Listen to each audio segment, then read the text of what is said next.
Before time had a name, before the stars were strung like lanterns across the midnight veil, before breath found lungs and thought found form, there was you.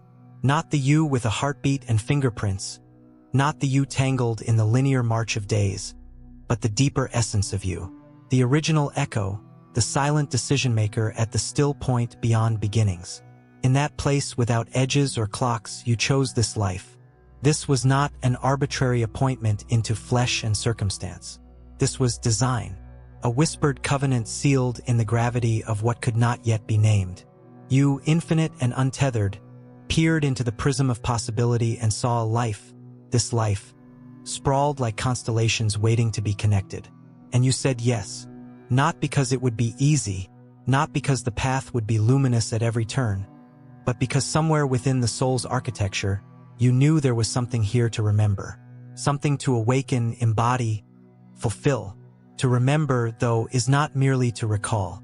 It is to remember, to reassemble the fragments scattered by the winds of birth, culture, trauma, and forgetting. Each of us enters the world a vessel of remembrance disguised in amnesia. The soul does not cry at birth because it is afraid. It cries because it knows what it is about to forget. But it also knows that forgetting is part of the sacred spiral, the descent into form that gives rise to the drama of rediscovery. This life is a tapestry of intersections. Fate brushing against free will, destiny braided into decisions, the mundane humming with the secret language of the eternal. And within it, you are not a passive passenger. You are a co-creator, a living lens through which the unseen becomes known. Every moment is a doorway. Every ache is an echo. Every joy is a signpost pointing inward and outward simultaneously, toward that first decision, that first yes, made before molecules danced or light was born. We are taught to see ourselves as accidents of biology, the sum of neural firings and ancestral genes. But deeper than blood and brain lies a truth much older, much stranger, that you are a soul wrapped in story, on a journey scripted in symbols and synchronicities. There is a logic beneath logic, a rhythm behind reason. And when we listen, not just with ears but with presence, we can hear it. It is the pulse beneath the pulse. It is the language of stars and shadows, whispering, "You chose this." This text, this exploration, is an invitation to remember, not just intellectually but cosmically. It asks you to lean beyond the veil of surface life and glimpse the original agreement. Not in dogma, not in doctrine, but in direct knowing. In the rustle of leaves at dusk, in the silence that follows a truth spoken aloud, in the strange sense that your dreams are more familiar than waking. There are messages encoded in your longings. There is memory stitched into your pain. And in every coincidence that feels like a wink from the universe, a breadcrumb leads back to the original trailhead. In a world obsessed with productivity and proofs, the idea that you chose this life before time itself seems like myth wrapped in madness. But myth is not falsehood. Myth is encoded memory. Myth is soul logic. And to remember is not to escape reality, but to finally see it as it truly is, a mirror, not a cage. A school, not a sentence. There is power in remembering. Not a power over, but a power within. A quiet sovereignty that returns when you realize that nothing in your life is arbitrary. Every heartbreak, every missed train, every serendipitous encounter was placed on your path not as punishment or prize, but as prompt. Something is calling you inward, homeward, to the place before names where this life first began. And so, let us begin. Not with answers, but with a new way of seeing. Not with conclusions, but with reverence for the mystery. Let us begin with the possibility that you are not lost, not broken, not behind, but exactly where you need to be to remember. To remember. To truly grasp the magnitude of having chosen this life before time itself unfurled, we must pass through a threshold of perception, a kind of loosening of the everyday gaze. For what lies at the heart of this revelation is not a fixed idea, but a dynamic unfolding, a spiral more than a straight line. The soul does not traffic in linear paths. It speaks in patterns, archetypes, energy, and rhythm. And when we examine life through that lens, we see not randomness but design. Not chaos but choreography. At the core of this design are several interwoven themes, ancient yet living, waiting not to be discovered, but to be reawakened within us. The first is the illusion of separation. From the moment we enter the world, the veil of duality descends. We are taught that there is me and other, subject and object, this and that. Yet behind the curtain of appearances, there is only oneness refracted through the prism of experience. You are not separate from the world, but made of its very essence, star stuff and spirit entangled in a temporary forgetting. The trees you walk past in silence, the strangers who glance at you on the street, the wind that brushes your cheek without asking. All of it is you, in different form. This understanding is not merely poetic, it is structural. The cosmos is not a stage upon which you perform. It is your reflection down to the breath. When you remember that, even suffering shifts. It is no longer a punishment from some distant deity, but a signal. A rupture designed not to wound you, but to wake you. Pain, seen through the eyes of remembrance, becomes initiation. It peels away what no longer serves and compels you to return to the center, the origin point from which you chose this journey. Another theme woven deeply into the soul contract is that of contrast. It is easy to mistake darkness as the enemy of light, but within this framework, they are partners, not rivals. You chose a life that would include shadows, not because you enjoy them, but because contrast sharpens clarity. How would you recognize light if not for night? How would compassion rise without having first known the weight of despair? This is not to glorify suffering, but to place it within a larger mythic arc. You are not here to avoid pain at all costs. You are here to transmute it, to turn it into wisdom, to meet your own underworld and return bearing fire. Threaded through these revelations is the forgotten truth of soul agency. You are not a puppet dangling from divine strings. You are a sovereign being who made this choice from a level of consciousness that exists outside the bounds of this current memory. When you begin to accept this not just as a theory, but as a soul reckoning, the quality of your life begins to change. You stop asking, "Why is this happening to me?" and begin to wonder, "Why did I choose this? And what am I here to remember through it? And what of time itself?" Time, as we know it, is a lens, a necessary filter for incarnation, a way to experience moments in sequence so that meaning can emerge. But the soul does not move by clock hands. It dances in cycles, in kairos rather than chronos. This means the moments you consider past or future are not behind or ahead of you, but beside you, folded like pages in an infinite book you're still learning to read.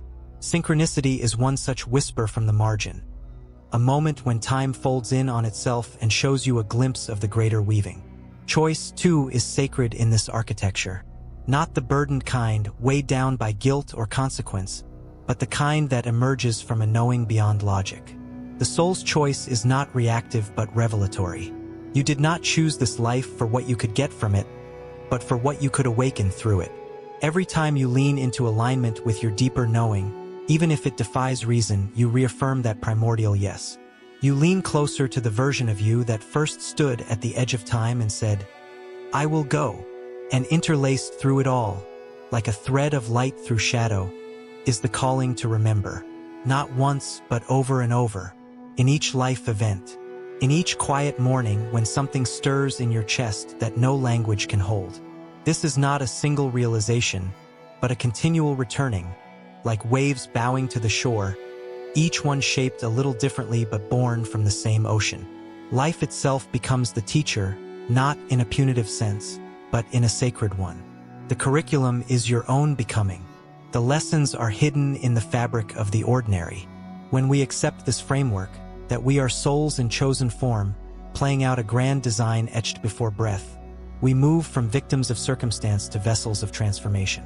Every experience becomes infused with potential meaning. Every meeting becomes a mirror. Even the seemingly meaningless gains context, because everything is part of the pattern. The veil is thin, not thick, and in moments of deep awareness, it dissolves altogether. And so we begin to live not just from the mind, but from the soul's compass. We begin to walk not just to arrive, but to remember.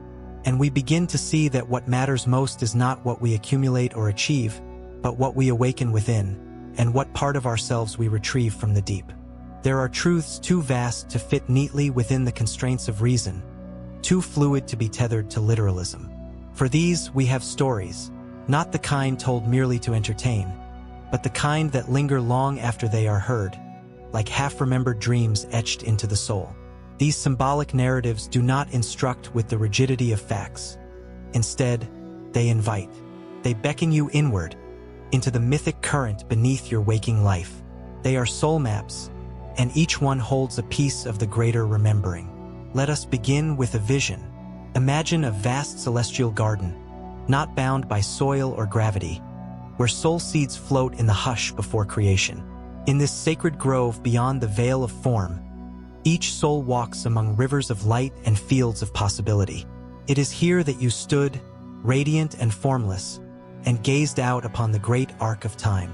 You saw many lives, like pearls on a necklace, each with its own texture, its own weather, its own sky, and one of those lives shimmered with particular intensity. It was not the most pleasant, nor the most luxurious, but it carried something essential, the exact alchemy your soul required to evolve. You did not choose a life of ease. You chose a life of depth.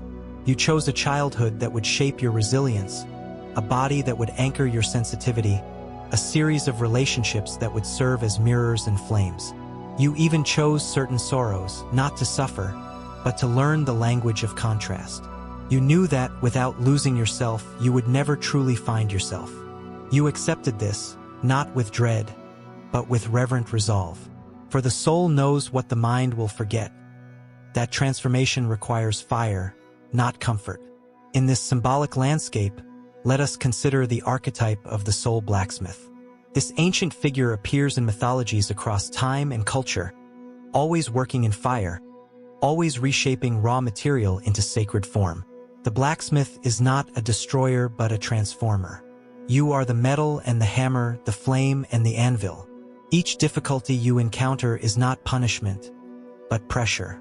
Not cruelty, but crucible. Life is not trying to break you, it is trying to forge you. And your soul, the eternal craftsman, knew this before you arrived. And then there is the bridgewalker. This is another aspect of you, one who walks between realms, the visible and the invisible, the known and the unknown. This archetype appears in shamans, mystics, dreamers, artists, and empaths. Those who often feel displaced in the world because they carry within them the memory of more. The bridgewalker does not belong to a single place or time, but is tasked with carrying messages from one realm to another. If you have ever felt like your sensitivity was a curse, consider that it may be your calling. You are not fragile, you are tuned. The world needs your frequency, your ability to translate silence into song. There is also the ancient symbol of the spiral temple. This is not a building made of stone, but a journey made of choices. The spiral temple appears in dreams, visions, and inner initiations. You ascend it not through achievement, but through surrender. Each loop brings you back to a familiar place, but with deeper insight. It is the shape of healing, of time, of growth. Life does not move in straight lines, it curves. You return to the same pain, the same questions, the same fears, but each time with a little more grace. You are not failing. You are spiraling upward. And consider finally the Mirror Lake, a still pool nestled between mountains where the brave go to meet their truest reflection. In this lake, you do not see your personality, your roles, or your wounds. You see your soul, naked and luminous. Most turn away, it is too much to bear. But some remain, and in doing so, they remember. They remember the choice, the vow, the ancient yes spoken in the garden before time. To sit by the Mirror Lake is not to escape the world, but to return to it transfigured. When you meet your own soul in the mirror, you become your own guide. These narratives are not mere imagination. They are encoded instructions, archetypal keys to unlock dormant knowing. When you hear them, something stirs, not because they are new, but because they are familiar. The soul does not learn the way the mind does. It remembers, and stories are the soul's way of speaking to itself. You have been many things. The wanderer in search of meaning, the healer who forgets to heal themselves, the visionary whose dreams scare them into silence. Each of these is a chapter in the soul's longer poem. And when you look closely, you'll see these symbols appear not just in dreams or texts, but in the shape of your actual life, the timing of events, the nature of your trials, the qualities that draw you to others. Your biography is your myth in motion. And perhaps the most sacred of these symbolic narratives is the idea of the veiled architect, that part of you that crafted this life like a cathedral before stepping into it with blindfolded eyes. You built your own labyrinth, then entered it, knowing that the very act of forgetting would make the remembering more profound. The twist is not that life is a puzzle. The twist is that you designed it yourself. These stories, these archetypes, these metaphors, they are the scaffolding of soul memory. They are the echoes you've been hearing in music, in dreams, in the way your heart beats a little faster in the presence of something sacred. You are not lost. You are surrounded by signs. You are not powerless. You are playing the exact role you chose. It is one thing to entertain a grand cosmic narrative in the realm of thought or myth. It is another entirely to bring it into the texture of daily life, to lace it into your breath, your interactions, your choices. And yet this is precisely where the power of remembering must unfold. Not only in still moments of insight, but in the heart of movement, in the friction of the world. To remember that you chose this life before time was born is not to float above difficulty, nor to reject the tangible world for some disembodied ideal. It is to walk through reality with new eyes, to treat each moment not as arbitrary, but as saturated with significance. Every encounter becomes an invitation, every challenge a curriculum, every joy a validation of alignment. Begin with how you rise in the morning. The act of waking is a resurrection, a daily return to the body you once chose, the story you once scripted. Before you move into to-do lists and obligations, you can pause just briefly and reconnect. Not to the name you wear or the roles you inhabit, but to the deeper being inside them. That sacred pause is not a ritual of escape, but one of realignment. It reminds you that you are not a machine waking to perform. You are a soul waking to remember. As you move through the mundane, traffic, email, errands, notice what emerges when you bring presence to the unnoticed. The universe does not speak in grand pronouncements most of the time. It speaks in repetition, symbols, soft nudges. A phrase overheard at just the right moment, a sudden memory, an intuitive pull toward a place or person. When you recall that you designed this life with infinite intelligence, you begin to see that even the most ordinary elements carry encoded meaning. The dog barking at midnight, the streetlight flickering, the momentary stillness before an answer arrives. They all participate in the greater conversation between your soul and its surroundings. Relationships, too, shift in this remembering. Rather than seeing others through the lens of judgment or blame, you begin to perceive them as mirrors and messengers. The person who irritates you most may be reflecting a disowned part of yourself, asking to be integrated. The person who inexplicably inspires you may be reminding you of a path you've forgotten you desired. Those you love deeply but lose too soon, perhaps they had soul agreements with you that required only a brief appearance in this act of the play. When you view your connections not as accidents but as alignments, a deeper peace emerges. Not all relationships will last, but each can be sacred in its own unfolding. Work, often dismissed as a means to an end, becomes something else entirely through this lens. It becomes a platform for soul expression. Whether you are a teacher, artist, software developer, nurse, or parent, your occupation becomes a channel. It's not only what you do, but how you do it, with presence, intention, and a subtle recognition that every task is a prayer in motion. The universe doesn't ask for your perfection, only your participation. Even when the task feels far removed from your soul's ideal expression, the way you show up to it becomes a testament to your remembering. Suffering, when seen through this sacred contract, begins to lose its venom. Not because it stops hurting, but because its context expands. Instead of asking, "Why me?" you begin to ask, "What is this trying to teach me? What memory does this pain hold?" In this way, wounds become portals. They may not heal all at once, and they may not leave you unchanged, but they can be tended with a kind of reverence, honored for their deeper role in your becoming. Your scars are not failures of the body or spirit. They are calligraphy, written in a language only your soul can read fully. Even in moments of despair, when the veil feels thick and heavy, the remembrance remains accessible, not as a cure-all, but as a quiet companion. In those times, the idea that you chose this life may feel like a cruel joke. But let this not be used as a whip of guilt. Instead, hold it gently. If your soul chose this, then it must also have chosen the strength to survive it, the wisdom to find a path through it, and the capacity to alchemize it into something meaningful. Remembrance is not about denial of hardship. It is about holding hardship within a larger vessel. To live this truth in the world is also to encounter resistance. The prevailing culture often values control over surrender, certainty over mystery. To live as if you are a soul with a contract, unfolding it moment by moment, following intuition as much as instruction, is to swim upstream. But you do not need the world's permission to remember. And the more you live aligned with your inner knowing, the more the outer world begins to shift to reflect it. This is not a life philosophy meant only for meditation cushions or moonlit retreats. It is a way of being designed for the kitchen, the boardroom, the hospital, the sidewalk.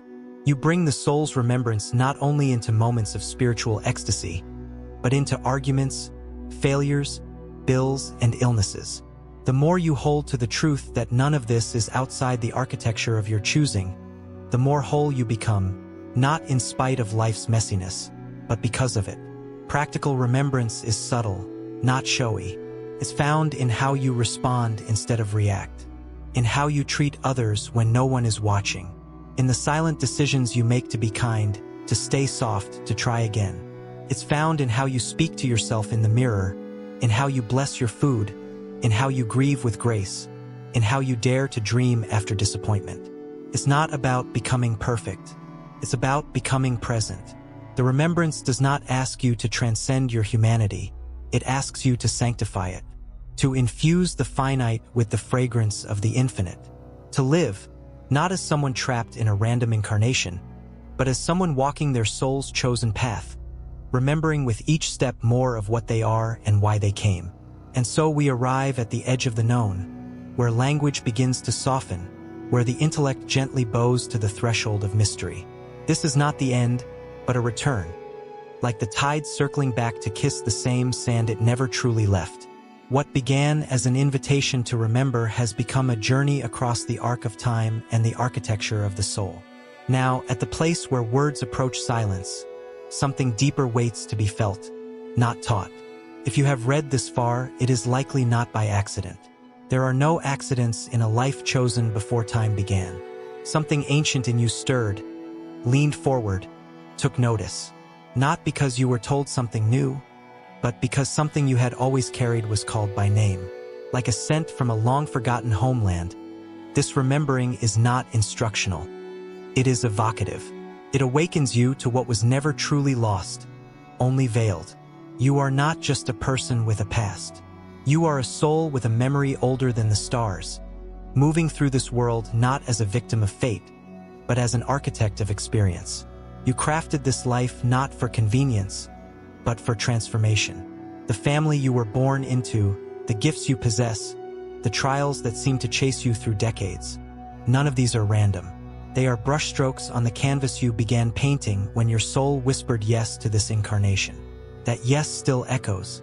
It lives in your ache for meaning, in your hunger for authenticity, in the nights you can't sleep because something in you knows there is more than this rush of days and duties. The echo is in the questions you carry like prayer beads. Why am I here? What is this all for? Who was I before I forgot? These questions are not burdens. They are beacons. They mean you are still listening, still searching, still alive to the possibility that your life is not a cage, but a chrysalis. And so, what now? Now, the remembering must become a practice. Not a dogma, not a doctrine, but a living, breathing posture toward life. This is not about escaping into metaphysical abstraction. It is about becoming rooted deeply, consciously, in the soil of your own sacred unfolding. Every breath becomes a thread stitching you back into the vast tapestry of why you came. You remember by how you speak, by how you listen, by how you choose love in the face of fear. You remember by forgiving not to excuse, but to unbind yourself. You remember by creating, by resting, by walking into the forest and knowing the trees have been waiting to recognize you. You remember by daring to see the divine in strangers and the sacred in the shadow. You remember by allowing beauty to move you, by weeping without shame, by dreaming without restraint. This kind of life, this embodied remembering, is not always easy. It will strip you of pretense, burn away illusion, dismantle comfort that no longer serves. It will ask you to hold paradox, to sit inside uncertainty, to walk with both grief and grace as companions. But in return, it will give you something far more precious than certainty. It will give you meaning. It will give you back to yourself. And it will give the world the gift it needs most. Not another person following scripts, but a soul awake in a body, grounded in purpose, radiant with remembrance. Because here is the truth, spoken not in metaphor now, but in the clear language of your deepest knowing. The world is changing. Something is cracking open. The great forgetting is nearing its threshold. More and more are hearing the call, feeling the pull to reawaken. You are not alone in this. Every time you remember, you become a lighthouse for someone still lost in the fog. Every time you embody your chosen path with presence and courage, you light the way forward for others. Transformation is not always thunderous. Sometimes it is the softest thing in the world. A shift in how you see yourself. Pause before you react. A breath taken instead of a judgment cast. These are the tremors that reshape timelines. This is the revolution of the soul. So take this remembering and live it. Let it not just stir your heart but move your hands. Let it not only inspire but rewire. Make choices that align with your soul's blueprint. Speak the words you've long silenced. End the cycles you inherited but never agreed to. Start what only you can start. And when the days grow heavy again, as they sometimes will, return to the truth that never left you. You are not here by accident. You are not broken. You are not behind.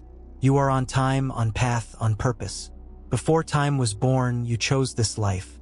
And now, in the sacred space of your choosing, you remember.